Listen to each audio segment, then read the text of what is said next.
결코 평범하다 할 수 없는 남자입니다. 저는 부모 없이 보육원에서 자랐고 철 없던 시절부터 교도소에 몇 차례 들락거리며 형을 살다 온범 죄자였습니다. 제목도 다양했죠. 사기절도 사회에서 결코 해선 안 될 일들만 모아 상습적으로 저질러 교도소의 원칙보다 친숙한 곳이었습니다. 아직은 사기절도만 저질렀던 시절 저는 밤무도 회장을 밥 먹듯 드나들며 부도덕한 짓으로 번 돈을 써댔습니다. 손도 몸도 날쌘이 그 바닥에서는 잘 나가던 시절이었죠. 제 돈도 제 돈 남의 돈도 제 돈 세상 무서운 것도 두려운 것도 없었습니다. 어느 날 전 백화점에 옷 사러 갔다가 우연찮게 제 스타일에 마음에 드는 여자를 발견했어요. 백화점에서 문화의 날인가 뭐시긴가 행사를 진행하는 것이었는데 그곳에서 피아노 연주를 한 그녀를 본 거예요. 너무 아름다워서 넋이 나갈 정도로 한참 봤네요. 공연이 끝난 뒤 피아노 그녀에게 다가가 조심스럽게 작업을 시작했습니다. 저보다 2살 연삼이더군요. 저는 젠들하고 능력 있는 사업가로 위장의 명함을 내밀었고 그녀의 환심을 사려 노력했습니다. 공들인 끝에 그녀는 제게 너무와 달달한 연애를 했고 숱한 거짓말과 능청스러움으로 위기를 넘기며 미래를 꿈꿨습니다. 더불어 저는 그녀의 가족을 뵙게 되었어요. 엄마 아빠 그녀 남동생 이렇게 은한 4식구더군요. 저도 지긋지긋한 특별한 말고 저은한 가족이 되고 싶었습니다. 그래서 거짓말을 장황하게 능숙하게 늘어놓았죠. 제게 딸을 주지 않으면 두고두고 후회될 만큼 최고의 남자로 포장했습니다. 장인 어른은 흐뭇한 듯 자네처럼 대단한 사람이 내 딸을 사랑해준다니 우리로서는 고맙구만. 날 되면 상견례 잡아 결혼해라 쉬 허락하시니 그녀가 뛸 듯 기뻐하더군요. 제 화려한 혀 놀림 덕분에 머지않아 3결례를 진행하게 되었습니다. 기론대행 서비스로 나온 완벽한 가짜 부모님과 3결례를 진행하니 감쪽 같더라고요. 제 부모님은 미국에서 사는 분이니 거의 볼 일이 없을 거라 덧붙였습니다. 반반씩 하자는 예비 처갓집의 배려를 사양하고 위험하게 번 돈으로 결혼대에 필요한 모든 걸 최고로 했어요. 결혼식을 치르고 신혼여행을 다녀 온 후 처갓집 애들 느니 장모님 버선발로 반갑게 맞이해 주시더군요. 우리 사위 왔어. 얼른 들어와. 없는 솜씨로 음식점 장만해봤는데 입에 맞을지 모르겠어요 라고 하시는데 사위 사랑은 장모라고 제 거짓말 덕분에 기분 좋을 환대도 받아보고 좋더라고요. 흡사 진짜로 그들의 가족이 된 건 마냥 행복했습니다. 처남도 절 친형처럼 잘 따랐고 안 해도 씀씀이 큰 것만 빼고는 내조 잘하고 살림 잘 나니 결혼 생활에 만족스러웠습니다. 허나 행복은 오래가지 않았습니다. 어느덧 아내에게 질린 저는 또 다른 여자를 찾기 시작했던 겁니다. 생활비도 잘 갖다 주지 않고 밖으로 나 돌기에 바빴습니다. 것 때문에 아내랑 매일 같이 싸우니 자연스레 외박도 잡게 되더라고요. 그때 장모님이 절 찾아오셨습니다. 처음엔 당신 딸 속썩이지 말라고 잔소리라도 할 요량으로 찾아왔나 싶다니 아이러니하게도 절 안쓰럽게 보시면서 밤에 이렇게 말랐어? 바쁘더라도 끼니 잘 챙겨가면서 일해야지 안 그럼 병나. 바깥일 해서 돈 버는 게 쉽지 않을 텐데 하는 사업이 잘 안 되면 일단 이걸로 생활비 보태 쓰는 게 어떤겠나? 대신 우리 딸에게는 말하지 말게 자 내가 줬다 해야지 사이도 회복되지. 하며 정성껏 싸주신 도시락과 흰 봉투 하나를 내미시더라고요. 저는 건성으로 감사하다고 하고 도시락은 버리고 봉투만 챙긴 뒤 그걸 또 그날 밤 유흥비로 몽땅 탐진해 버렸네요. 덕분에 아내와는 골이 김어질 대로 길어졌고 이어 돌이킬 수 없는 사건이 터져 버리고 말았습니다. 밥무도 회장에서 한창 재미 좀 보고 있는데 어느 밥맛 없는 놈과 우발적으로 시비가 붙었어요. 주먹이 몫인 각신하다 저는 그만해선 안 될 짓을 하고 말았습니다. 두려움에 몸이 부들부들 떨리더군요. 멍청하게 넋 눈고 있는 바람에 경찰한테 현행범으로 잡혀갔습니다. 집안에서는 난리가 났어요. 처갓집은 저로 인해 대참사를 맞게 되었습니다. 모든 거짓말이 들통나 버린 탓에 처남의 찾아와 욕설을 퍼부으며 원망하더라고요. 이 때문에 장인 어른은 사기 결혼이나 길길이 날뛰다 충격받아 쓰러진 시고 아내는 현실을 받아들이지 못하며 장모님과 함께 매일을 눈물로 지샌다 했습니다. 하지만 전 근데 그게 뭐 지금 내 코가 석자인데 짜증나게 니네 집까지 신경 써야 되냐며 사과는 못할 망정대로 뻔뻔스럽게 나왔네요. 부끄럽게도 당시 전 쓰레기가 맞았습니다. 경찰에는 저를 수사하는 과정에서 이번 사건뿐만 아니라 그간 저지른 범죄까지 낱낱이 밝혀내었고 그 대가로 저는 징역 15년형을 선고받게 되었습니다. 감옥에서 썩을 생각을 하니 눈앞이 깜깜하다군요. 뒤늦게 아내는 저를 찾아왔습니다. 저 역시 충격에 너덜해진 심신의 아내를 보니 뭔가 울컥 올라오더라고요. 허나 당연하겠지만 아내는 그 어느 때보다 매몰쳤습니다.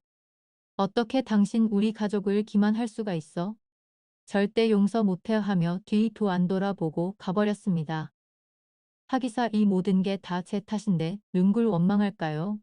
거짓말 로나마 가졌으면 그것에 감사하며 지키려고 노력했는데 오히려 스스로 망쳐버렸으니 더 무회스러운습니다. 저 같은 거 이 세상에 살아봤자 뭐 하겠습니까? 분리수거도 안 되는 쓰레기 같은 인간 저 하나 죽는다 하들 제 죽음을 슬퍼해 줄 있을까요? 세상은 오히려 더 잘 들어가겠죠. 저는 매일을 자책감으로 지옥 속에 살아가며 섭리 희망을 꺼뜨리고 있을 때 몇 달쯤 지났을 바로 그때 서방 잘 지냈나? 우리 서방 맨날 볼 때마다 야위어서 어쩌나 내 음식은 못 가져오고 영치금 좀 나왔네.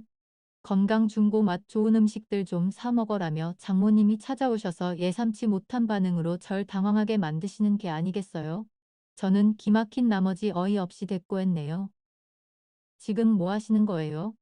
장모님 제가 민지 않으세요? 저 장모님이랑 식구들 다 작정하고 속인 범죄자예요. 장인 어른 쓰러지신 것도 다 제 탓인데 이 상황에서 어떻게 제 걱정을 해주실 수가 있어요? 부모 없고 돈 없는 범죄자인 제가 그렇게 불쌍하세요?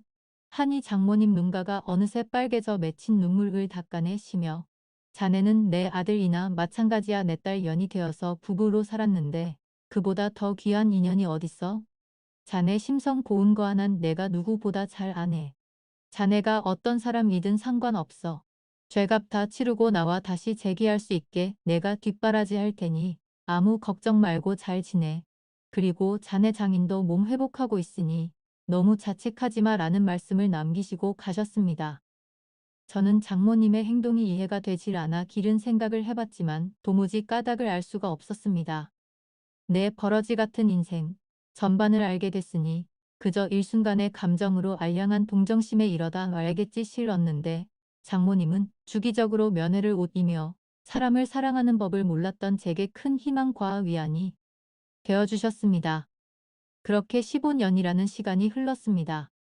그 사이에 장모님 연세도 많이 드셨더라고요.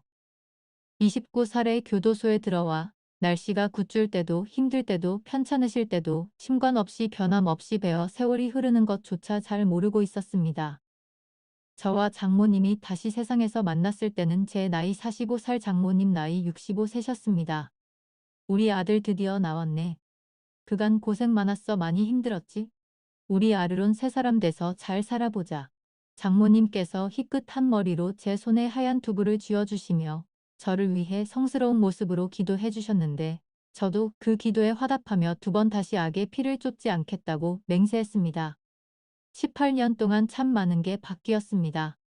장인 어른은 평소에 혈압이 높아 갑자기 쓰러지셔서 안타깝게도 일찍 운명하셨고 첫남은 결혼해서 가정을 꾸려 애 낳고 아내 역시 저는 그렇게 되고 얼마 안 가 좋은 남자 만나 결혼해 지금 아이들 낳고 잘 산다고 합니다. 제가 그들 인생에 애초부터 없었을 적으로 돌아가 너무나도 잘 살고 있으니 마음이 놓이다가도 한편으로는 씁쓸하다더군요. 참 사람의 마음에 이상하지요. 잊혀졌으면 좋겠는데 한편으론 잊혀지는 게 아쉬운 이 말이죠. 모든 게 다 변했는데 변하지 않은 사람이 있었다면 바로 장모님이셨습니다. 전 장모님께 은혜를 보답드리기 위해 취업 준비를 했어요. 확실히 전과가 있으니 쉽지는 않더라고요. 냉담한 차별의 시선에 저도 모르게 주춤거렸고 합리화를 하며 유혹의 길을 생각할 때쯤에 항상 장모님께서 엄하게 당부하셨습니다. 우리 아들 엄마랑 약속 한 있었지? 세상은 스스로 돕는 자를 돕는 법이다. 내가 변함없이 노력하면 문이 반드시 울릴 거야. 네가 날 받아주었던 것처럼 말이야. 곁에서 우리 아들 일하 하시며 잡아주셨던 장모님하니 어머님 저는 그렇게 장모님의 아들로 살게 되었습니다. 저는 취업 대신 이번에도 장모님의 도움으로 푸드트럭으로 장사를 시작했습니다. 손맛이 좋으셨다면 장모님께서 사업 성공을 위해 물심양면으로 도와주셨고 저는 노하우를 익혀가며 밤새워가며 노하우를 연구하고 개발했습니다. 장모님께서 혹여 힘드실까 걱정이 되었지만 가끔 두통 있으신 것 빼고는 괜찮으시다면 쓸데없는 생각 말고 음식 맛에 집중하려면서 농담식으로 야단치지였네요.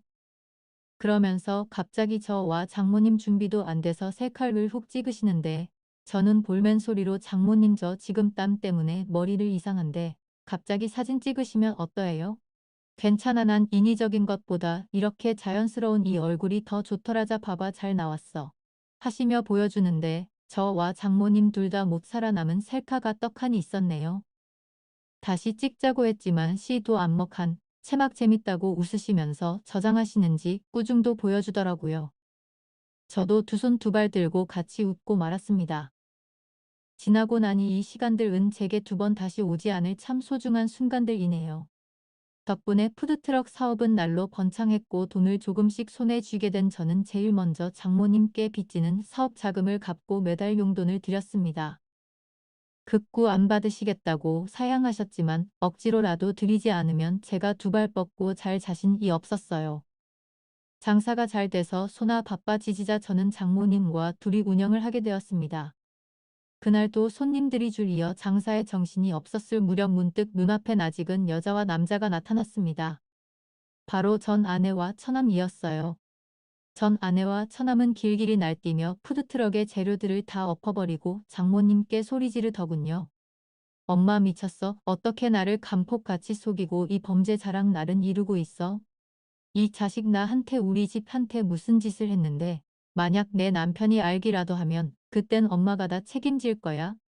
책임질 거내고 하며 아까 구의를 쓰는 아내. 장모님 딸의 심정을 누구보다 잘 알기에 대답 대신 얘기하자 했으나 전 아내는 아랑곳 않고 제게 표독이 쏘아대었습니다. 사람까지 해친 범죄자면 평생 감옥이나 가서 썩을 것이지 무슨 자격으로 장사를 해? 내게 사기친 것도 부족해 우리 엄마까지 꼬드겨서 이용해 먹어 쓰레기 같은 놈. 여기 제 말 좀 들어보세요. 지금 장사는 사람이 흉악한 범죄자예요. 절대 철 팔아주지 말고 딴 데 가서 먹어야 하며 온갖 잠사를 깽판치는데 사람들은 제가 범죄자라는 소리를 듣고 하나 둘씩 자리를 떠났고 죄인이었던 저는 고개를 쑥 그리고는 아무 말 없이 전 아내의 비수꽃인 말을 다 감당해야 되었습니다. 그러자 장모님 제 아내를 온몸으로 말리고 절 암에서 보호해 주시더군요. 그만해라. 비록 돌이킬 수 없는 잘못을 저질렀지만 18년 동안 죄의 대가 받고 새 사람으로 살려는 사람한테 이러면 안 된다. 이 사람도 괴로움의 18년과 제대로 못 살고 진심으로 반성하고 있어. 살려고 아등바등 겨우 숨동트였는데 한때 남편이었던 사람 목수줄 굳이 끊어야겠니?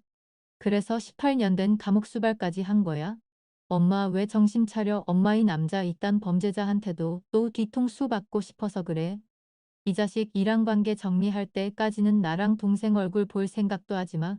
그것만큼 절대 용서 못해라며 아내와 처남은 장모님 마음에 생채기를 낸 뒤 그렇게 가버렸습니다. 장모님은 시선에서 멀어지는 자식들을 보고 길은 한숨을 내쉬고는 제게 미안하다 하시네요.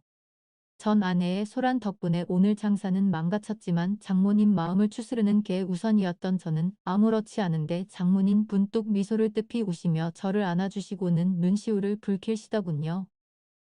저는 장모님을 안고서 지난 과오를 뼈저리게 반성하며 눈물을 쏟소르며 한바탕 부둥켜 울었네요. 그리고 장모님은 그 이후로 제 앞에 나타나 쉬지 않았습니다. 처음에는 연락을 드릴까 하다가 또 괜히 저 때문에 전 아내랑 처남과 갈등을 빚을까 싶어 말았습니다. 전 아내도 가정이 있으니 당연히 저랑 장모님이 엮이는 게 불편하고 불안했겠죠. 그 심정 또한 이해 못하는 바 아니었으니 더 어쩔 수가 없었습니다. 장모님의 빈자리가 사뭇 느껴지니 춥고 매력더군요. 그동안 그분이 제게 얼마나 따뜻하고 등등하신 분이셨는지 뼈가 사무치도록 느껴지더 있다. 하지만 저도 언제까지 그분 곁에 있을 수는 없으니 친자식들한테 돌려드리는 게 맞는 겠죠. 교분을 욕심냈던 제가 참 그랬습니다. 그분 없이 홀로 서기를 할 마음으로 굳게 다짐하고 일에 열중해서 점차 돈이 쌓여갔지만 그분이 없으니 종이나 다름없었습니다. 매 순간 그분의 참 그립다더군요. 결국 저는 1년 만에 그분께 아니 어머니께 연락을 드렸습니다. 끊어진 전화 그리고 곧 다시 오더군요. 서둘러 받은 이 낯선 목소리였습니다. 여기 요양원이에요. 혹시 자제분 되세요?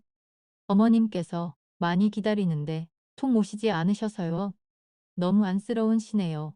저는 마음이 복받쳐 오르면서 거기 어디 요양원이냐며 물은 뒤 장사고 뭐고 전후로 한 채 어머님이 계신 요양원으로 달려갔습니다. 그리고 그곳에서 저는 그토록 그리워한 장모님 제 어머님을 마주했네요. 엄마죠.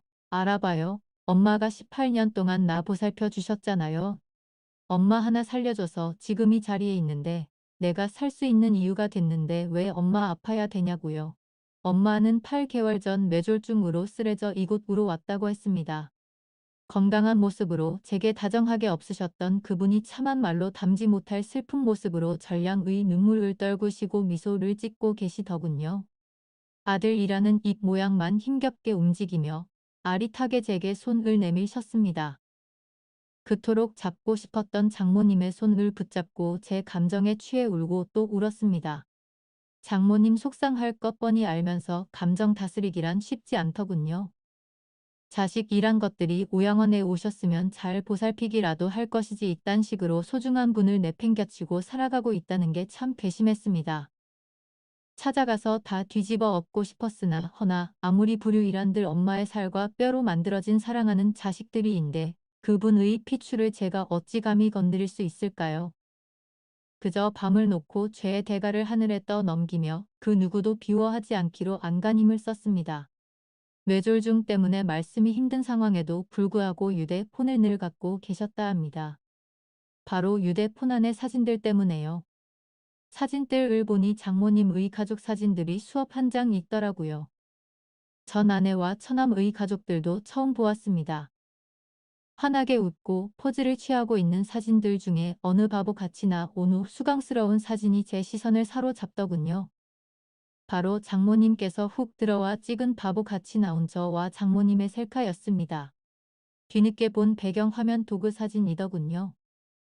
장모님은 주로 사진을 보시며 시간을 보내시는데 그 사진을 제일 오래 보시며 시간을 보내진다고 하던 말이 사람을 얼마나 복 받치나던지요. 그렇게 모든 사람들에게 당당하게 내 엄마가 그분이고 그분의 자식이 바로 저라며 자랑스럽게 얘기하고 다녔습니다. 내 어머니 이제 내가 돌봐드릴 테니 걱정 마시라고 아르로 요양원비도 필요한 치료 비용도 제가 다 내겠으니 보호자는 제가 하겠다고 자처했고요. 이 소식을 들은 전 아내가 제게 전화와서 알팍 한 수 써서 혹여나 양자로 입적해 재산 노릴 생각이랑은 꿈에도 말라며 선을 그어놓은 거니 엄마 다 한테 준 것으로 재산 값어치 이상했다며 오히려 고맙다. 있습니다. 저는 낮에는 장모님 찾아와 같이 시간을 보냈고 밤에는 푸드트럭 장사를 하며 생계를 이어나갔습니다.